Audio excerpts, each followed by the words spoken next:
went through Roswell this summer. So.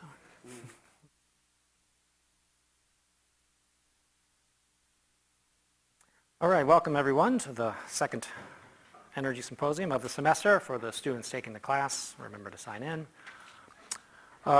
Before I semi-introduce our guest for today, and I'll have him introduce himself more fully. Next week's talk is Edward Manti of Toyota Motor Company. He's with Corporate and Strategic Planning based in the Dallas area.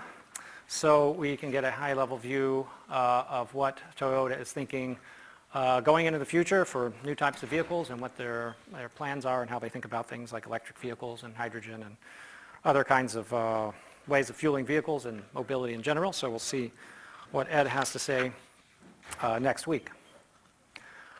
Today we have Brent Bennett, who's a policy analyst at the Texas Public Policy Foundation, and he is also a University of Texas graduate, has a PhD here from this institution in, I guess, mechanical engineering, material science. Yeah.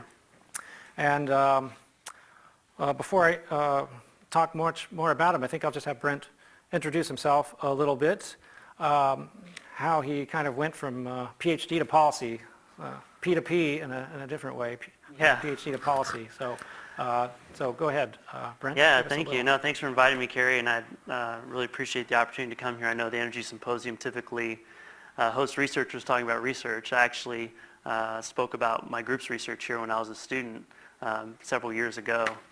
So it's really cool to be back here and talking about a completely different topic, and I'm really honored to have the opportunity to come here and talk about some of these things.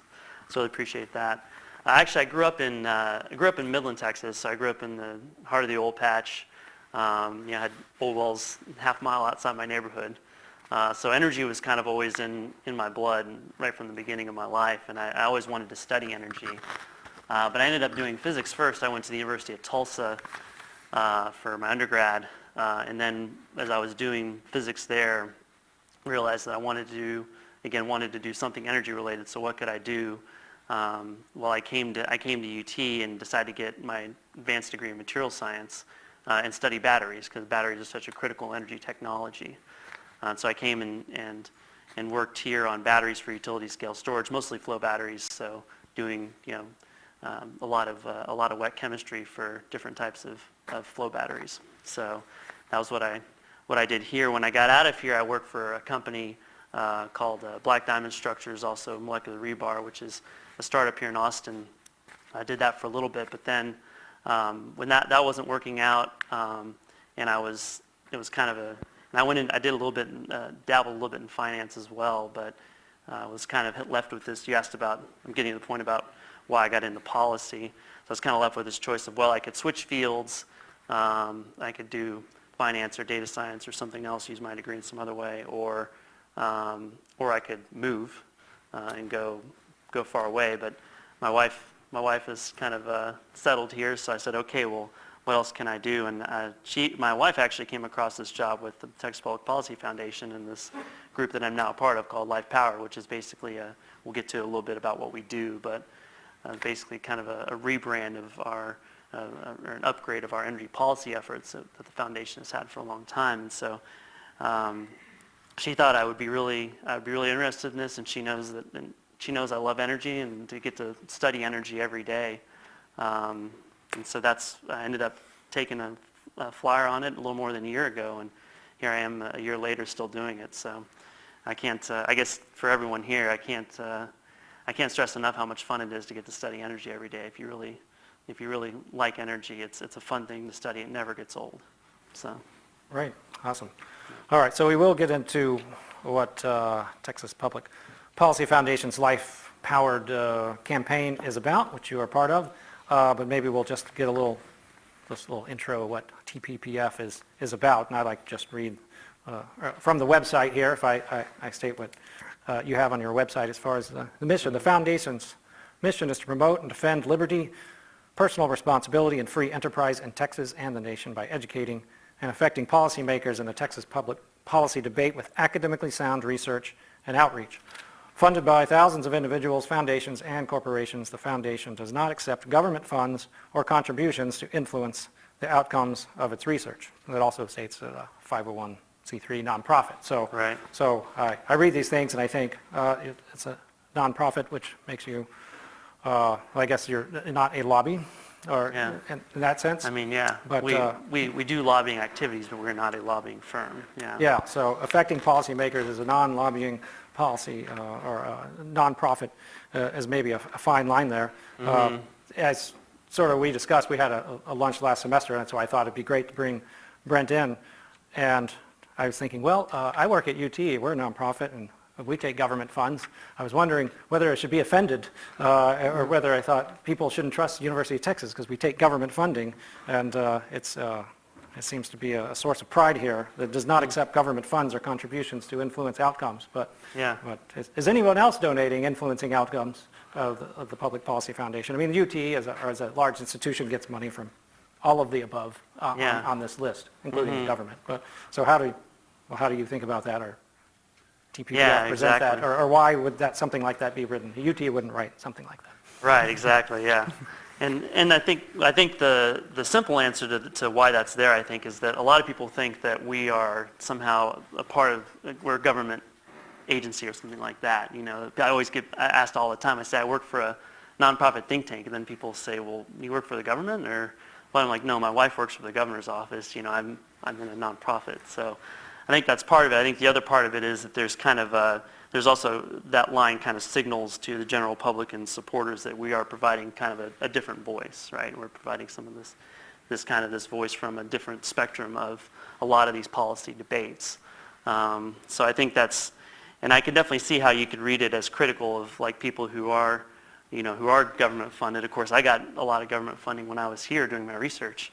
So I don't think it's intended to be some kind of blanket judgment on that. And of course, we use information from government sources every day, and the Energy Information Administration, and you know, a lot of other places. Of course, we cite a lot of research. So, yeah, I hope that's not read as like a blanket statement that we are somehow, you know, you have to, you know, you should be skeptical of all these other types of research because they're funded by these people, and yet, you know, our research is, because we're not funded by government or anything like that, is somehow more trustworthy. I think it's up to all of us to kind of decide which information is closest to the truth. Right. I think a lot of studies often claim or cite academics, universities as relatively trusted sources of information regarding others, and we take money from all kinds of sources. The benefit, I guess, of universities is there's very few blanket statements of the entire university. It's all kind of each individual researcher and academic. So that's part of the reason universities work so well. Yeah. So to the extent that they do. Yeah. We think, well, yeah. Yeah, I do. Right. And by the way, so as we go through here, we're just going to have a little discussion on certain topics. If at any point during any of these topics someone has a question, raise your hand so Jenny can bring the microphone, and then we'll certainly have time afterwards to just ask a separate question that you might have. Yeah, don't let us talk too much. Yeah, so, all right, so we'll do that. I guess tell us a little bit about the TPPF Life-Powered campaign, which is what you work on, and how it relates to energy. Yep. Yeah, definitely. So kind of our goal is to inform the national discussion about energy resources and advocate for energy policies that promote economic freedom and advance the human condition. So energy policies are kind of in line with the general philosophy of the foundation. On a more kind of the more shorthand way, we say that as our goal is to raise America's energy IQ. And there's a lot of different ways that we want to do that. Being a think tank, we want to interact with policymakers, of course, and do the usual think tank activities.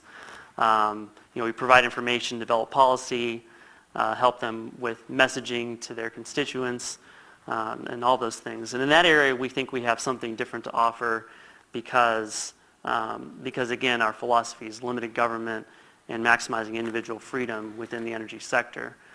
I think there's been kind of this trench warfare over the decades between environmental groups and industry groups, and even though our philosophies tend to lead us toward the side of the industry groups more often, we think we have a different voice that we can provide. And so when this initiative was actually started a few years ago, kind of was born out of this idea that we do have some kind of a different voice to provide to the conversation, to the marketplace of ideas that is the policy sphere. Right, so when we had discussions, And go ahead. I was going to say also that there's also the communications aspect, right? Communicating to the general public, which I think a lot of people in policy tend to just talk within political circles, and so one of our goals is to try and do things like this: go out and talk to people, give talks. We have social media that we do. We put out videos. We have energy education. So I think there's a lot of things that we want to do that are kind of also outside of just the political sphere that I think are really important, because we have to ultimately, if we're going to improve the conversation within politics, we have to improve the conversation outside of politics. So I think that's a really key point.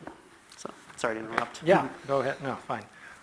So in preparing here, so if you go to the Life Powered website, they have a video explaining a little bit of the campaign. So the video on the website states what Brent already did about harnessing the benefits of abundant, reliable, and affordable energy resources. Watch the video, and it's, I would say, largely about fossil fuels.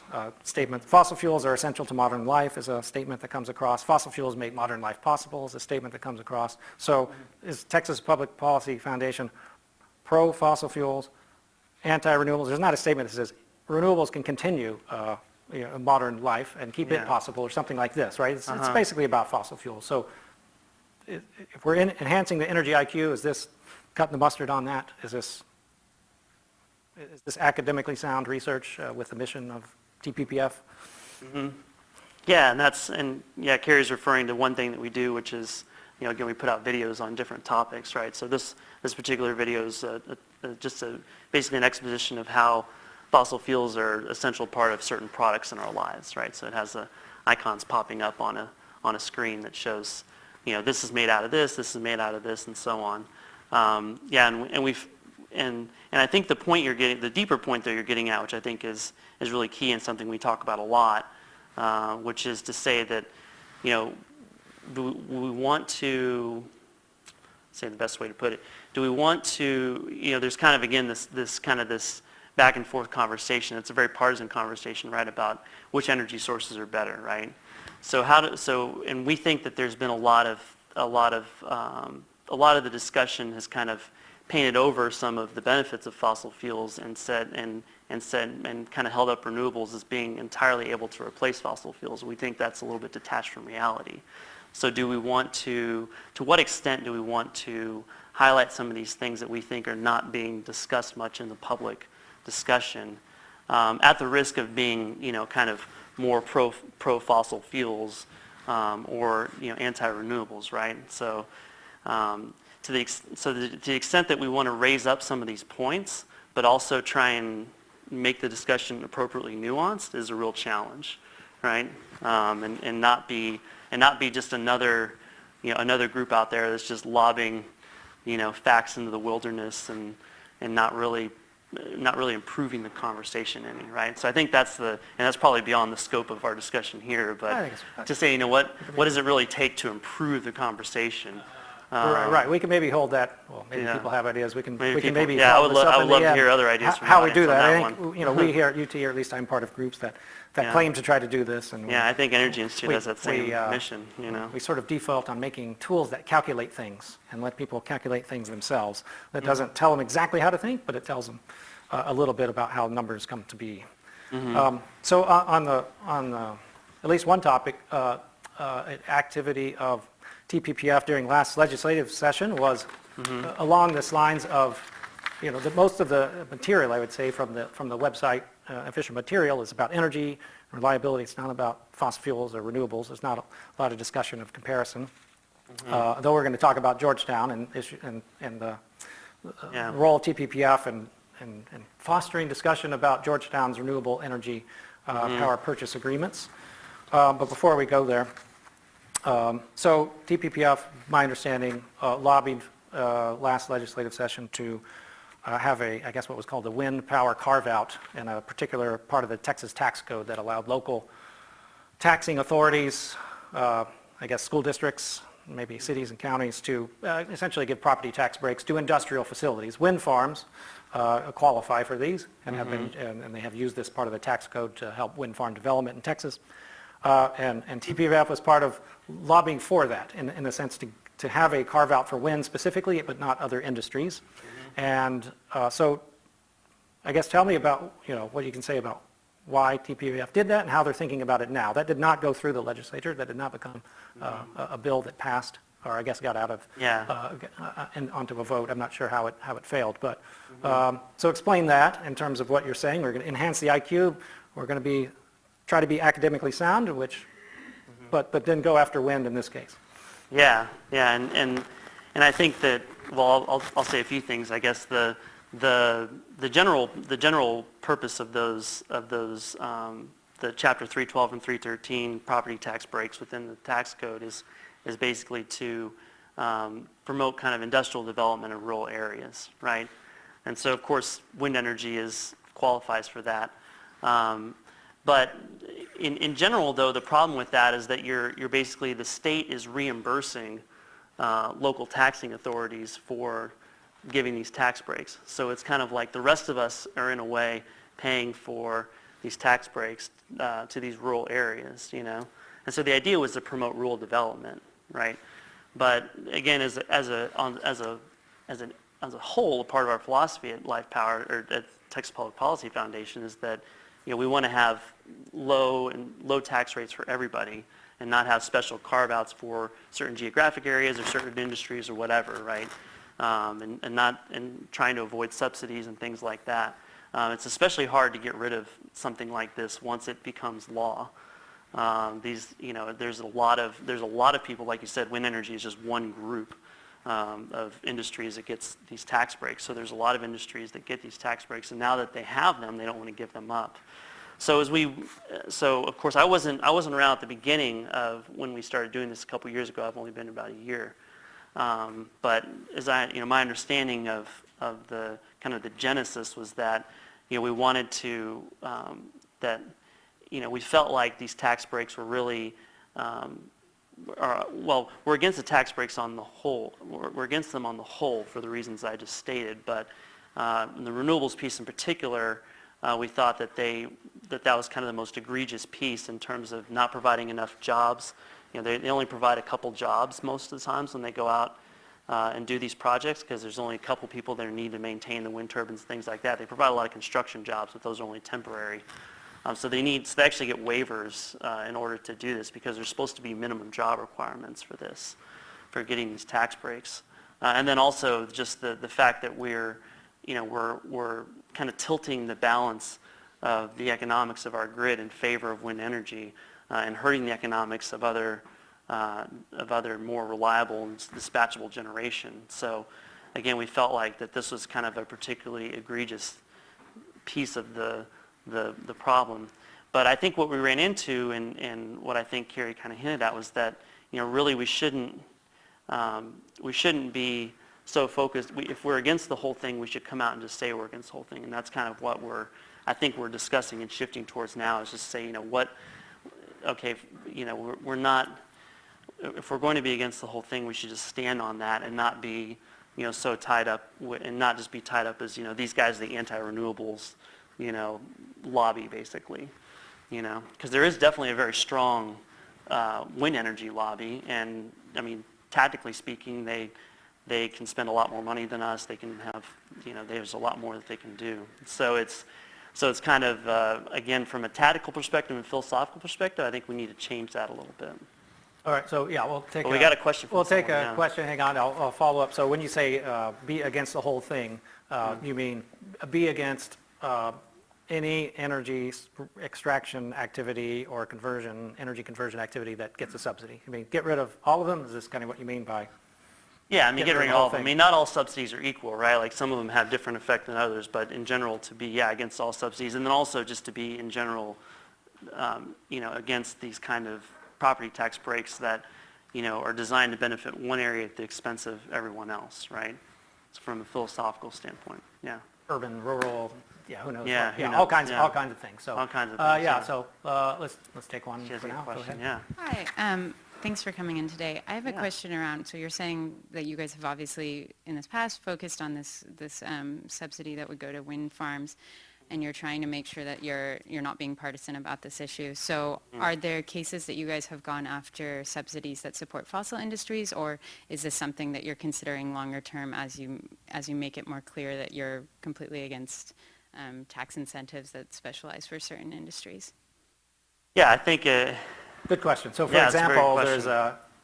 a high-cost gas incentive for gas extraction in Texas, but Mm-hmm. gas is not really high cost anymore. So yeah, should we get rid of that one? yeah, I think philosophically, yes, we're against that, right? The question I think in politics, and this is the problem with politics, is there's what are you against philosophically, and then what can you do tactically to actually make policy reform, you know? Like and so that comes up a lot. I mean, you can be a purist in some ways to an extent, but then to what extent can you actually like focus on certain things and make real policy change? And so the problem, yeah, with a lot of different types of energy subsidies, and especially ones that are supported by the oil and gas industry, which is so powerful here in Texas, is that there's a lot of people that want to see that stay, right? And so we can go after that, but to what extent can we do that without sacrificing our ability to make policy changes in other areas, you know? And even to the extent of the whole foundation as well, if we alienate certain policymakers who are with us on other items, say in criminal justice reform, is it going to affect us in that way? So there's a lot of tactical considerations that go into that. And it's really tough. It's really tough to stay feel true to your principles in that way that you're talking about. It would be great if we could go after everything, I think, but it's a whole different consideration. Okay, we'll take. I just felt a little bit obligated to give some context to the 312 and 13 subsidies, just because they've been around for quite some time, and they subsidize many industries. And in energy specifically, the oil and gas industries consumed well over 2/3 of that money. Mm-hmm. And it was about 2 years ago that the renewables started to get 50% of that money. And so I'd say the timing of the TPF initiative is quite suspect. And then the last time the state of Texas did a true review of state-level subsidies, that was the energy report of 2008. And the oil and gas industry got 99%, actually 99.6% of those subsidies. You mean of the specifically energy subsidies? Yeah. Yeah. Yeah. Mm-hmm. Yeah, but that didn't count the competitive renewable energy zones, though, because that was not a specifically renewable. Well, it was specifically for renewables to some extent, but it wasn't closed off to other energy sources, right? So they probably didn't count it in that. Didn't exist. Yeah, so.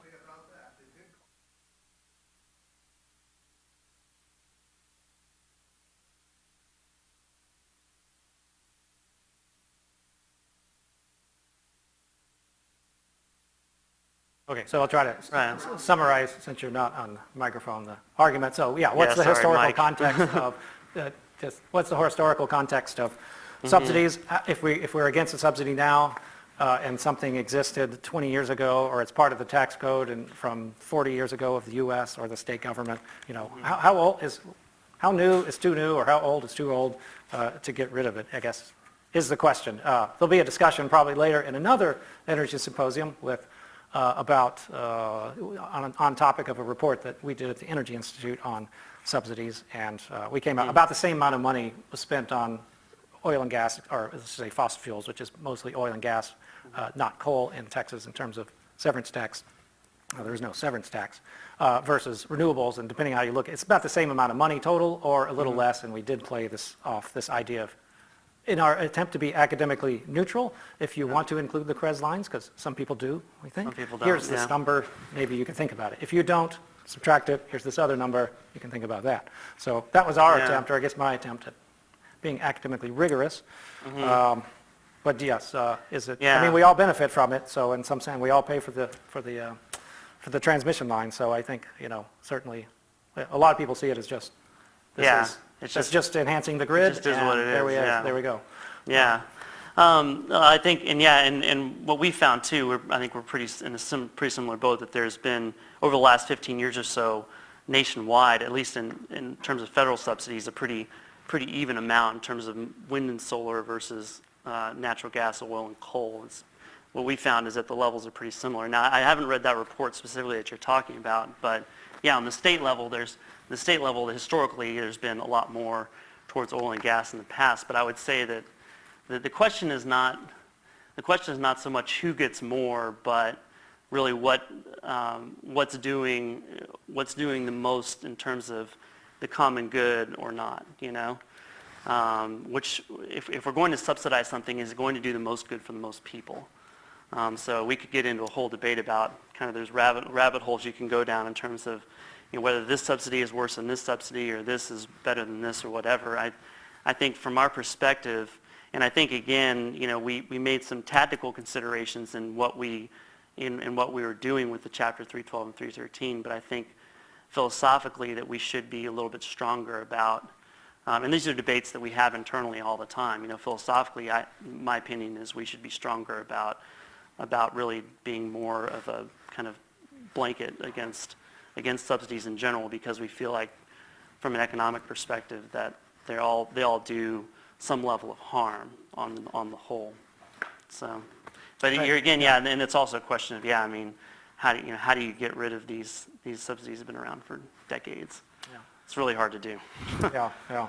Just to close the loop on the competitive renewable energy zones line, I think that kind of was the basis. They're like, okay, is it worth installing these or building these transmission lines to connect to windy areas? And as the assessment was made, yes, this seems like a good deal. So I think that's kind of reason why the legislature gave the Public Utility Commission the go-ahead to do it. They're like, okay, this seems like it's going to be a good thing. Yeah. For the whole grid, all For the consumers, whole grid, right. at Well, that level. Yeah, that's a whole. Pretty hard to. That's a whole symposium on itself. Yeah. So let's shift a little to the Georgetown, which is a little bit discussion. Georgetown, Texas, and the utility of city of Georgetown. So just a little bit of basic background. Georgetown utility doesn't own power plants. They own the local distribution grid, and they had contracts with Lower Colorado River Authority for, I suppose, decades until a few years ago, and they had the opportunity to, I guess, get out of these contracts, and they made several power purchase agreements, two large ones, one for wind farm in West Texas and one for a large solar farm in Texas, and they also have purchase agreements for natural gas power.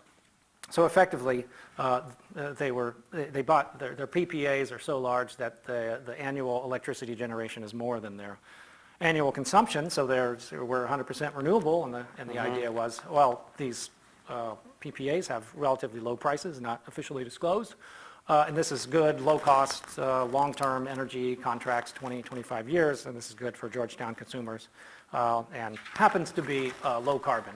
Georgetown's not seen as a bastion of thinking on a low carbon and green energy, but the mayor and the city council said, yeah, this is going to be a good thing.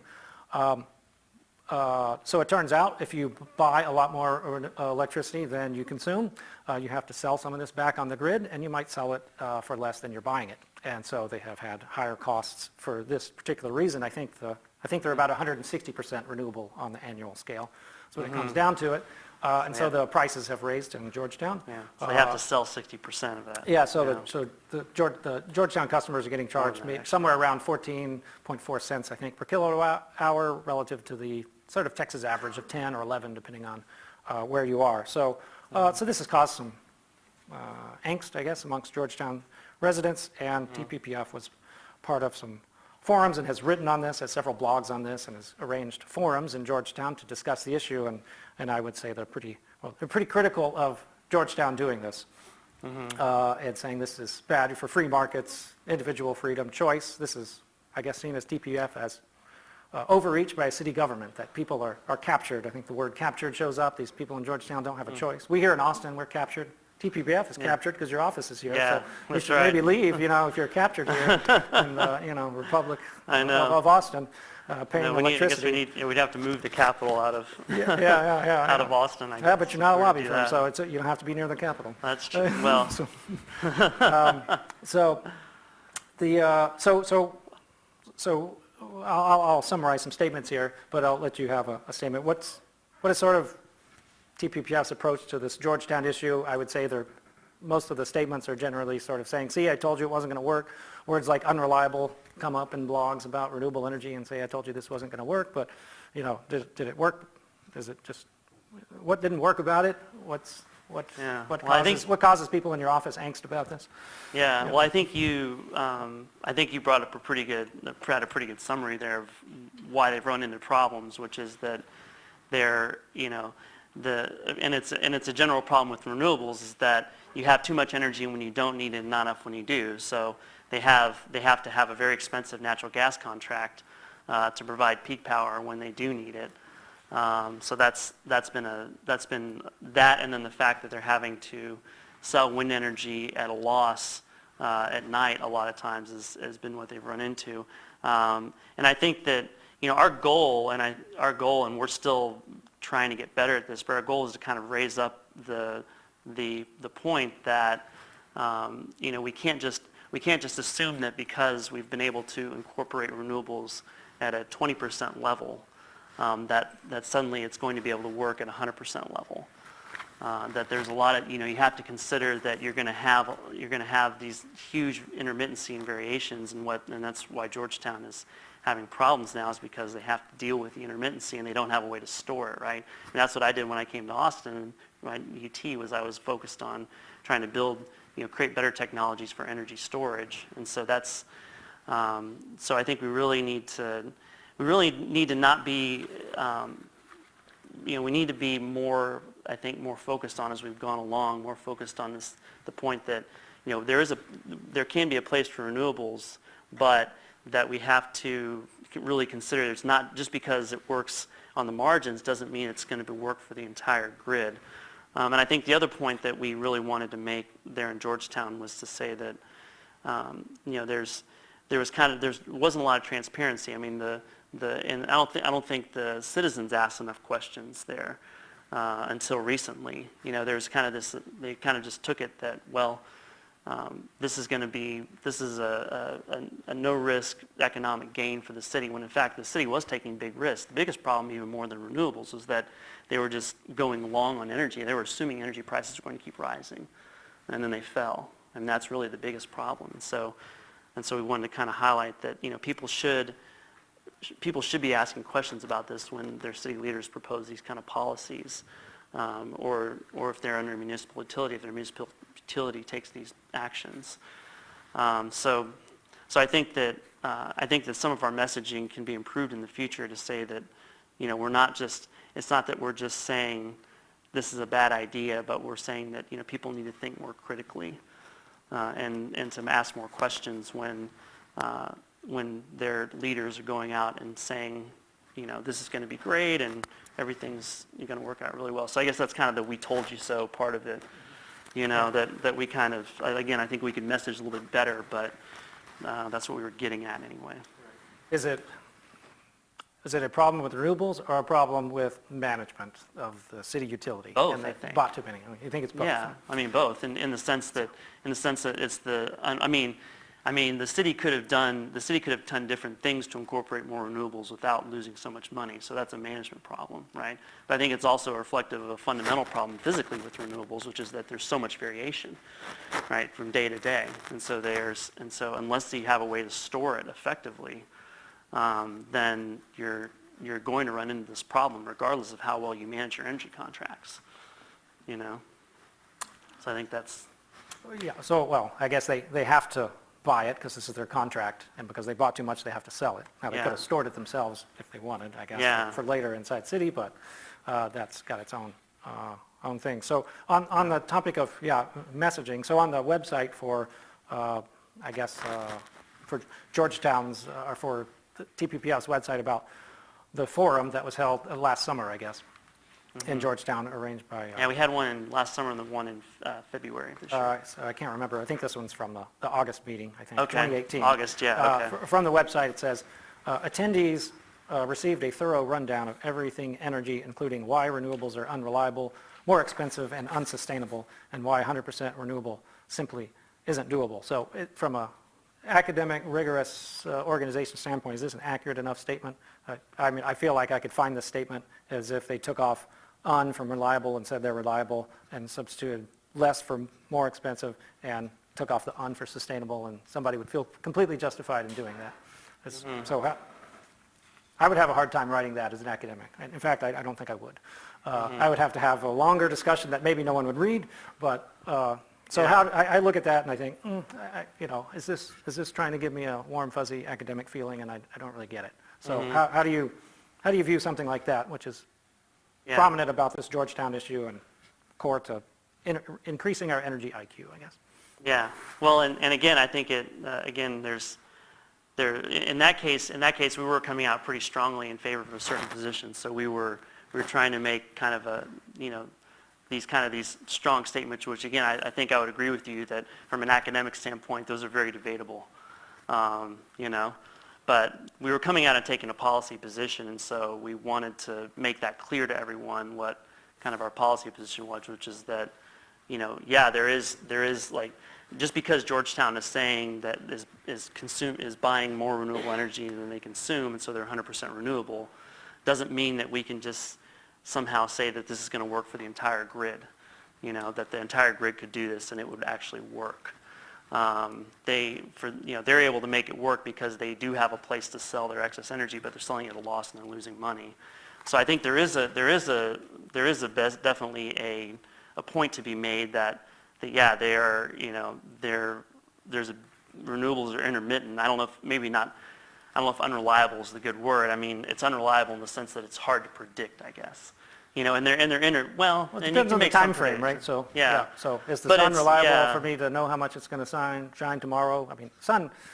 The sun is, Here's but the- it's, go ahead, go ahead. I was going to say, but it's, I guess there's such a huge variation, right, that you have to build in a lot of backup power or energy storage, right, to do that. There's a lot of cost to do that to make up for that. So doing that for the whole grid, we think isn't doable, right? So that was the whole point about that.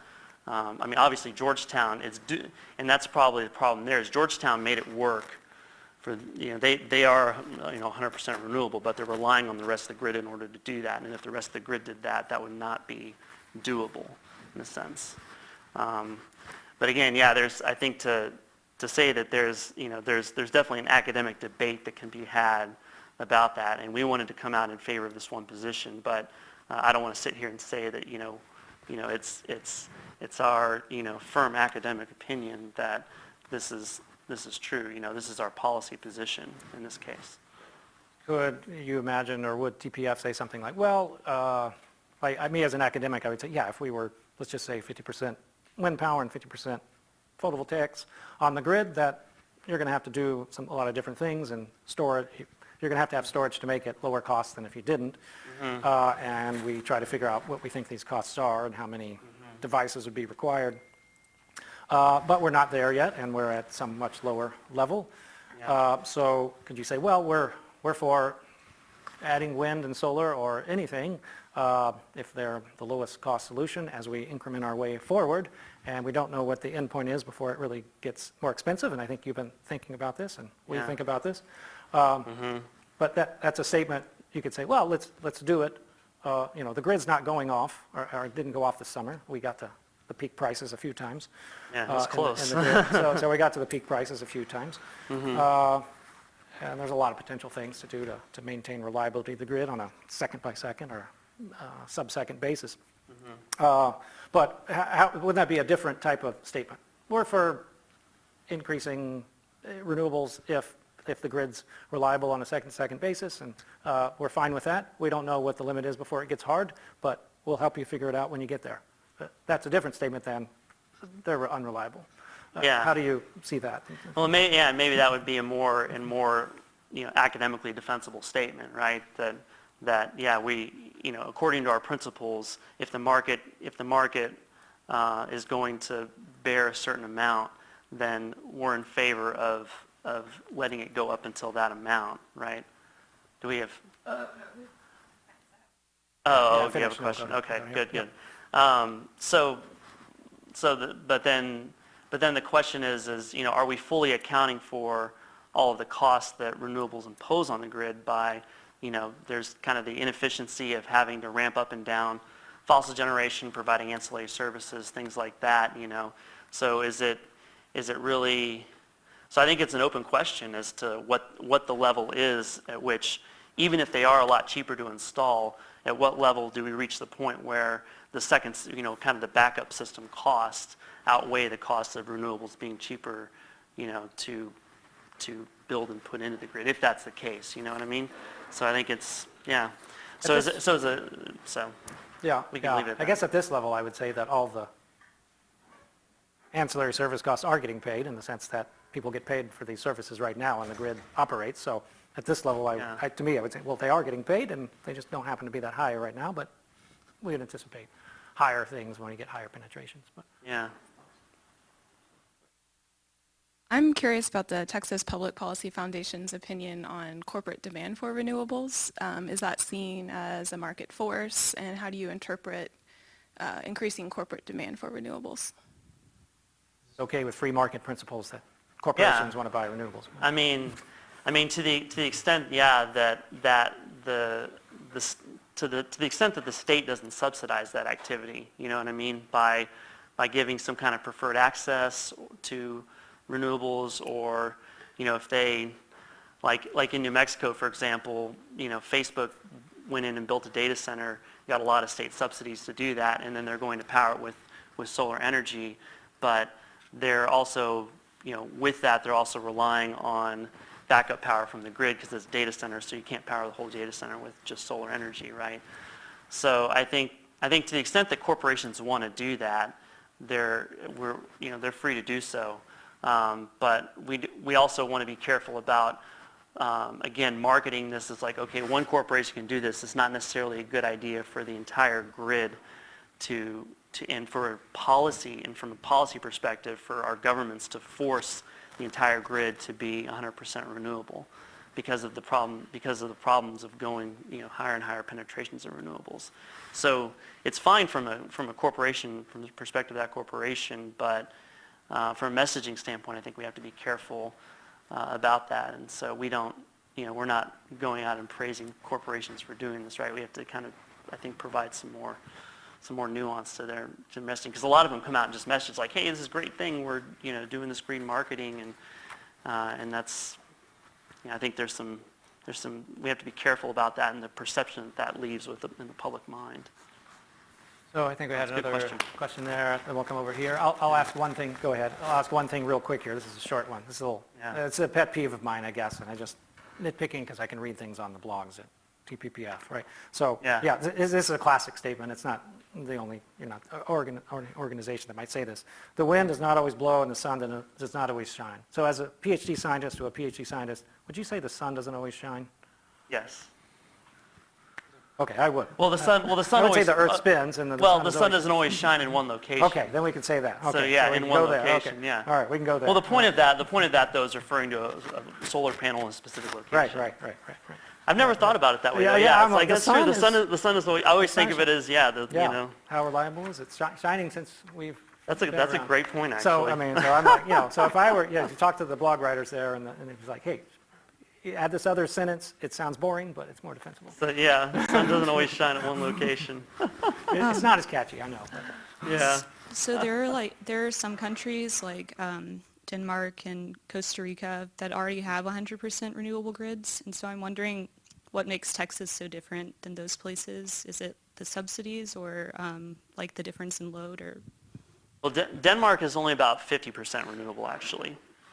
So they get about 50% from wind, just a tiny little bit from solar, and so they still rely heavily on imported power, and so they've kind of gotten up to that point, and they've been at 50% now for about four years or so. So it's an open question as to whether they can actually get further than that, I think. And the difference, well, at least one difference between Texas per se, or ERCOT, is that we're not connected to the rest of the country. Denmark is connected to the European grid, so they definitely get to, that's like more of a Georgetown versus the ERCOT comparison than comparison to Texas in this case. That's So, a very good comparison, yeah. Oh. I don't know. I've never studied Costa Rica, so I'd have to look at that. I would highly doubt that. I mean, there's no way they could be running the whole country 100% renewable, just physically speaking. They would have to have an inordinate amount of energy storage, which I don't think they have the money to do that, or they would have to be importing power from their neighbors. So. I don't know enough details about Costa don't Rica, know. but they're heavily hydro, so that's how they can get really close. That's probably what it And they're is. not that. That's big of a probably what it is. country, Yeah, right? So- Costa Rica is probably Yeah, mostly so- hydro. Yeah, like British Columbia, for example, is almost 100% renewable because they're almost all hydro. Yeah. So that's probably over it. here. Yeah. So is there a policy statement on how their TPPF's preferred mechanism for incorporating externalities in prices? Not a specific policy statement, but I would say as a general statement, that there is some level of regulation that's necessary, but that the balance of that has been, we're way over here in terms of the balance of that, in terms of too much regulation. And that generally speaking, that it's our philosophy that if we increase our wealth, that gives us the ability to improve our environment. And if we're so focused on improving the environment at the expense of the wealth that we need to develop the technologies to kind of keep our environment around us clean, then that can be really problematic. So we have is that to, really, you don't believe in markets? well, no, we believe in markets, but we don't believe that there exists a perfect market, right? So what's the other mechanism to make the market more accurately reflect externalities in the pricing signal? Well, I mean, there is. You either believe in prices or you don't. And if you don't, you're not pro-competitive or pro-market. Well, I don't think it's so black and white, I guess, I mean, I think there's a balance between, in a perfect world, yes, there would not be a need for regulation of any kind, right? But it's not like we're sitting here saying that we're going to throw out everything in the Clean Air Act, right? You know what I mean? Like there is an appropriate level of regulations to prevent kind of the tragedies of the commons that exist, when you don't incorporate some kind of pollution controls, right? So there's a role for that. I just think that there's a balance, and that our position is that we're way too far on the side of too much regulation in terms of that balance, I guess. So in a perfect world, you'd be right. Prices would incorporate everything, So if you're a true pro-market, it would seem like you'd be more advocacy of mechanisms that align the market signal pricing with the externalities. So let's And maybe then rephrase you the wouldn't have to question. have subsidies. You would just simply have more accurate pricing. So to rephrase the question, Ideally, yes. there are, I guess, markets are structured by rules. These rules establish what things are included as a cost factor or that influence the price, or that's a thing that actors in that market have to include in their pricing. So power plants and the electric grid are bidding their marginal costs. Somebody could say their marginal costs have to include some air emissions. They would include fuel costs and paying for, maybe not really necessarily paying for capital. The government has a choice to some degree on which types of cost factors have to be included, like air emissions, for example. So is air emissions in general something I guess you said, don't throw out the Clean Air Act. Air emissions in general or something that you think you or PPF supports? I don't know what an official Yeah, I mean, statement not, is. yeah, certainly not in its entirety. There's a lot of problems with Clean Air Act. It's kind of, again, it's allowed for this almost absolutist version of saying, we're going to basically not, regardless of cost, we're going to consider what these levels should be for air pollution regulations. It actually says that in the Clean Air Act. It's like, regardless of cost, what is protective of human health, right? So I think it's a question of how much, and then also in what way do we regulate, right? So, and I think what your point is, are there other ways of regulation that incorporate externalities into prices, right? As opposed to just saying, well, you can't emit more than this, Maybe so in some cases, of course that's the argument for carbon taxes, right? but which is a whole nother subject. But basically, I think that, you know, we have to be considerate of the balance between the cost of polluting, but also the cost of bringing down pollution, which then raises prices, you know, energy prices. So. And you'd mentioned the cost of integrating renewables Mm-hmm. in terms of ancillary services, but if you look at the history of ERCOT, from 0 wind to 22,000 megawatts, the amount of AS they procured is about the same. It went from, say, 2,100 to 2,300 over that. So how is that an accurate assertion that there's been much of a cost? And we can talk about the payback of CREZ, but on AS, Yeah. it's been about the same. It's about the same. So I wasn't aware of that, actually. So. Yeah, that's a real Yeah, fact. but, yeah. Okay. And then secondly, how would you apportion? So since cheap gas, cheap wind, and cheap now solar has kept our prices down as far as wholesale electricity prices, which is great for economic development, how have you done an analysis about the payback for CREZ? And then if you did, how would you allocate the reliability benefit versus just dragging power from West Texas wind to the load centers? Because there's absolutely a reliability benefit. And as a matter of fact, it's also benefiting the new load centers in the Permian Basin. Right. So there's some kind of corporate benefits to the grid, right, for the whole thing, right? I mean, I would say I'm not exactly.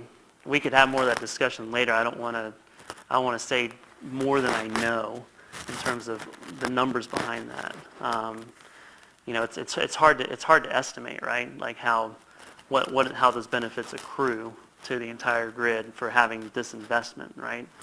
I would say on the whole, though, that Texas, it's kind of our position that Texas, in a way, has had this strange. Part of the reason that wind prices have been low up to this point is because of the production tax credit, right? And so because we've received so much wind, that we've, in a way, been a beneficiary of the production tax credit, Texas on the whole, right?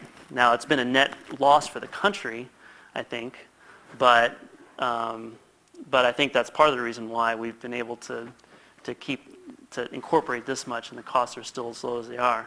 Now, going forward, we'll see how it is, because the cost of backing up the renewables is going to go up the more we add, but the cost of installing is going down. So again, at what point does that balance out? You know, are we at that right now, or do we have more to go? I don't know, but it is an interesting one thing that since I've started this job, I've wanted to absolutely learn more about, is what you're talking about in terms of what are kind of these kind of hidden factors in building out our grid, that hidden costs, hidden benefits that you don't really see just in the retail price of your electricity bill. Well, you got more reasons to hang out. Great and, question. share some information here. So Yeah. since you're just down the street from us. Yeah. So we'll go with a question in the back. Thank you for being here. I want to go back to the idea of subsidies, and for both of you, what do energy markets look like long-term in the absence of subsidies, in a perfect world for you, when consumers are faced with the full cost of their energy? You're saying if you... In general, what do we see in the future if there were no subsidies? Would it play out differently than the last 10 years or something, or the last 20 years? I don't know. Is this maybe a rough, what people install? Do you see, in that instance, do you see energy moving back towards fossil fuels? Or do you think that a little would bit of a force crystal ball consumers projection. more So, towards yeah. renewables? Yeah. You can go just Texas if you want, or Oregon, or broader. Oh, man. I'll crystal ball. Yeah, so I'll do it first, then you. Okay. Carrie's probably better at answering this question than me. But anyways, I mean, I would say that it's a little bit tough, because it's tough to discern, because you could say it's a little bit easier on the side of if you get rid of the production tax credit and the investment tax credit, because you can kind of do a rough estimate and say, well, here's the cost to install wind and solar based on power purchase agreements, right? And then you just add the production tax credit or investment tax credit on top of that, and that's kind of what the unsubsidized cost is, right? And it's a little bit harder to do that for natural gas, because the subsidies there are on the front end, basically mostly on the exploration side. Although I would argue that those probably don't have a huge effect on prices. at the end because the amount of the subsidies is really small compared to the overall size of the market. So going forward, I would say that, assuming we wind down the production tax credit, investment tax credit, that, we'll probably see, we would probably see maybe another, go from maybe 20 to 30%. But once you get beyond 30%, those backup costs are going to really become a factor. And we're going to need some other, if we're going to keep adding more and more low carbon or no carbon energy, then we're going to need something else to fill that as you go up. Because I think you kind of start hitting that wall around 30 to 40%. But again, that's not a very, I'm not saying that as like I have a super educated statement and a whole bunch of research to back that up. It's really hard to divine that. Right, so my crystal ball, for better or worse, not nuclear, at least as we know it, or coal, just too expensive to build them. So it's some mix of gas, renewables, and storage, battling it out with demand response. So that'll come more into play into it. And Texas is pretty much probably the ideal test case for doing these kinds of things, just because we don't really have hydropower, so you don't get to rely on that. It's windy, it's sunny, and it's gassy. So and we have a lot of gas plants installed at the beginning of this whole endeavor. And so, yeah, I think the gas plants will be battling out for storage for who's cost competitive as we inch along. And the good news for us is my crystal ball says they'll probably be cheap as long as we still want oil, and it's going to be slower to get off of oil, which is making all the gas come out of the Permian. So drilling for gas isn't dictating the gas prices so much, and things look cheap. And I think the long term is, this is what markets do. I'm just going to I'm not an economist, but play one on TV. Try to lower marginal costs, right? And renewables have low marginal costs. So even getting rid of the subsidies is going to tend to go there as well. Assuming they're still cheaper to Yeah. build and install, run without the subsidies, So right? they'll be competing with gas, and yeah. the other ones are Yeah. still too much. So we're just now getting into the phase of phasing out the production tax credit, assuming Right. it happens. So Right. So we have another yet to be seen how that's going to work out. question here in the front. So, okay, we got that one, and then one here further up front. Yeah. So there's certain wind developers who are seeking an ITC for hybrid systems. They think that it's like introducing solar, wind, and getting an ITC from the government for that might address some of that concern about intermittency and the reliability issues of renewables, and might then reduce the peaking power generation requirement. So would TPPF oppose an ITC for hybrid systems going forward? I think yes, just because in general because of our general opposition to the ITC. Again, that's if those hybrid systems are, and in some cases in the Southwest, I think it's definitely possible that you can build hybrid solar and batteries to replace some peaking generation. It might become more economical in the near term. So we wouldn't be opposed to that. We would be opposed to a specific ITC for that, just because of our general opposition to the investment tax credit as an entity. Does that make sense? Yeah. Up front. Yeah, no, Yeah, you've mentioned several times the cost that renewables impose on the grid, but do you compute a tax or a cost that each ton of CO2 generated coming from fossil fuels? Do you put a dollar figure on that? Yeah, so that's the social cost of carbon, right? So basically what we're talking about.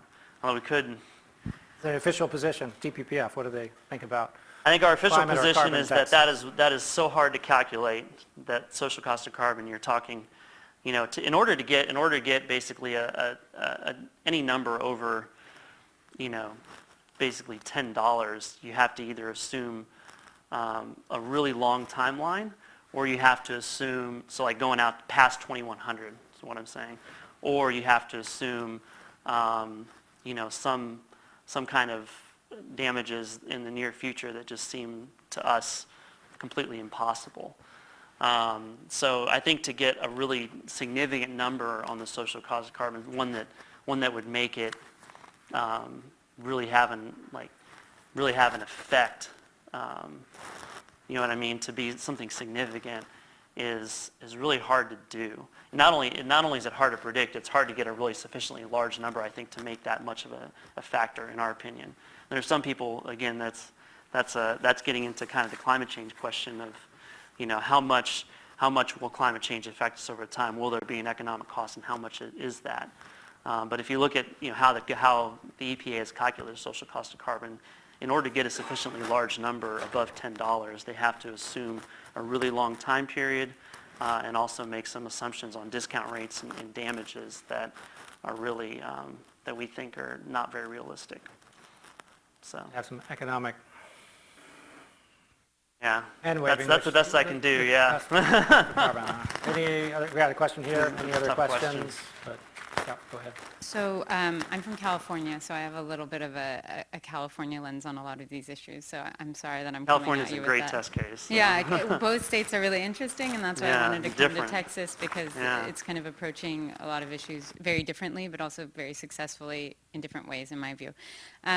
Los Angeles just signed a power purchasing agreement, or buying the power for solar plus storage for 3.3 cents per kilowatt hour. I'm wondering, you're saying solar plus storage or renewables plus storage is too expensive. What is inexpensive in your view? When I see 3.3 cents per kilowatt hour, I think that's pretty great. So I'm curious, like, what you think the combination of renewables plus storage needs to get down to, where it's economical to have it on a larger scale than the 20 or 30% that you're saying. Say something. So answer this question. Let me ask it slightly, I think it's the same question, slightly reworded. It's academic prerogative to rephrase questions. What's too much money to pay for electricity, let's say, for a person? So regardless of maybe an individual technology, if a person's paying so much money, we call that expensive, and if they're paying less than this, we might call it acceptable or cheap. But, or if you've thought about that. But go ahead. Yeah. But you can maybe start with that. I guess I'll start with her question and then go to Carrie's question, because I think those are kind of different, in my opinion. But I would say that, and I'm not familiar with the Los Angeles contract specifically. I probably should be. But yeah, it just happened. Oh, okay. Just yeah. happened days ago, okay, or something. Yeah. So, okay. We're good. But I think though that's probably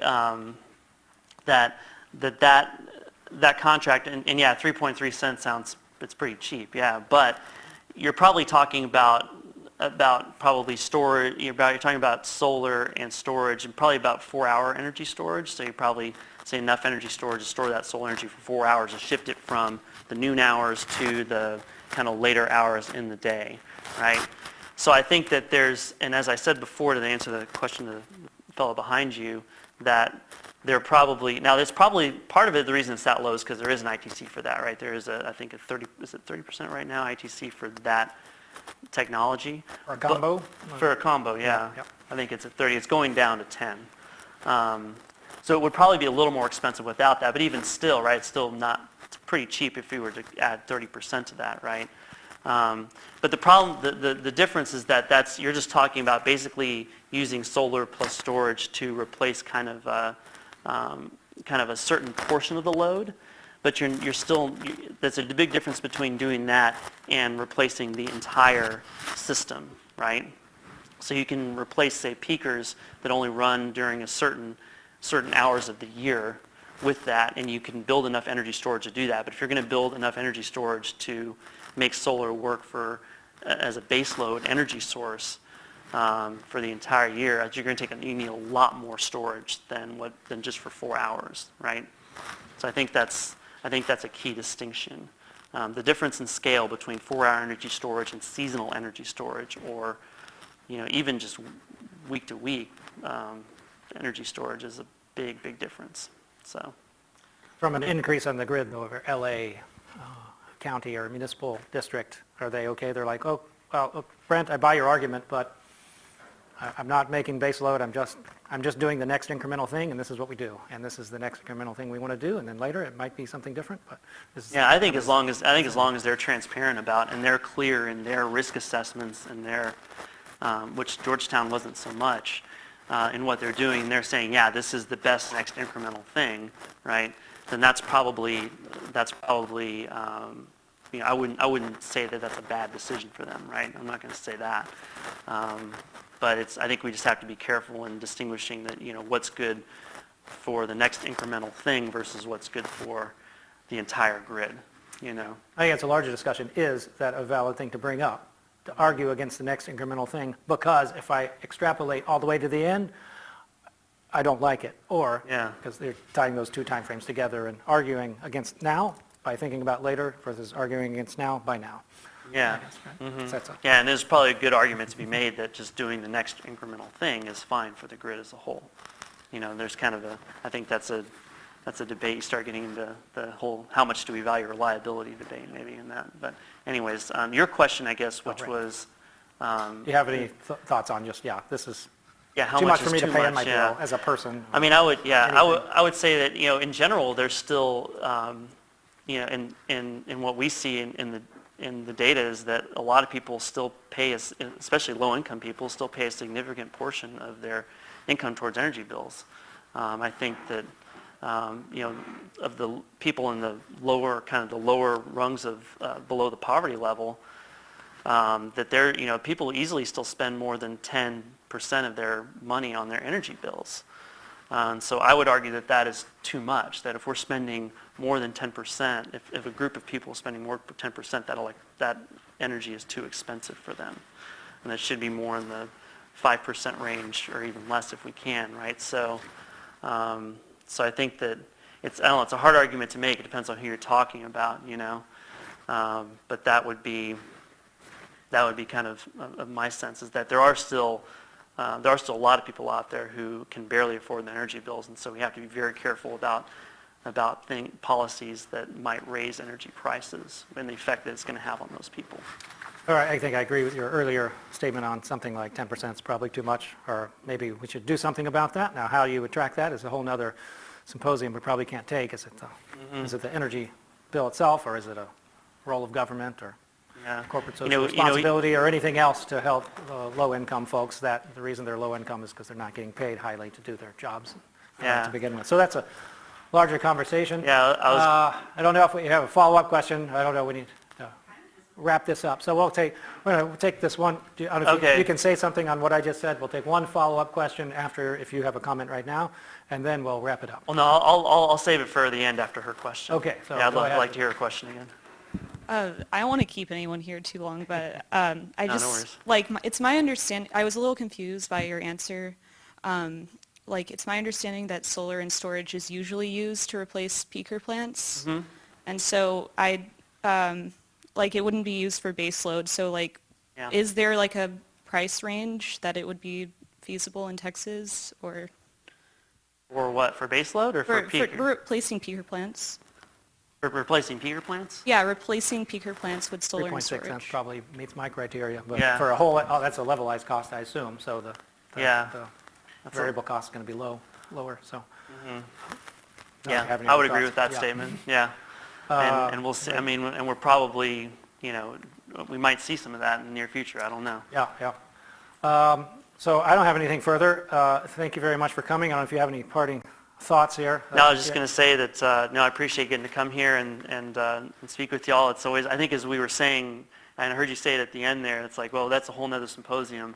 I think that's one of the challenges in policy is that you cover a lot of different topics, kind of mile wide, inch deep, And I think that's one of the challenges that we face in policy, is trying to craft good policy in very complex things, very complex areas like this, but generally speaking, the knowledge base is, mile wide, inch deep of most of the people that are in the political sphere, because that's what you have to, it's just how you have to do it. You have to cover so many different topics. So I appreciate the fact that I can come here and, get a little bit deeper into some of these topics, get ideas for myself to go a little bit deeper, because it's really easy to get caught with just not examining things deeply enough. And I think that's something all of us can take away, is to really think critically about everything. I would be a good host if I didn't point out to everyone that we did have Dana Harmon from the Texas Energy Poverty Research Institute speak, I think 1.5 or 2 years ago, on the topic of energy poverty. So you can watch that. Anybody watching, you can watch that symposium Really on our important website. topic. Yeah, And really follow important up with our topic. organization if you're interested. Brent, thank you very much for coming. Thank you, And Kerry. all. Yes.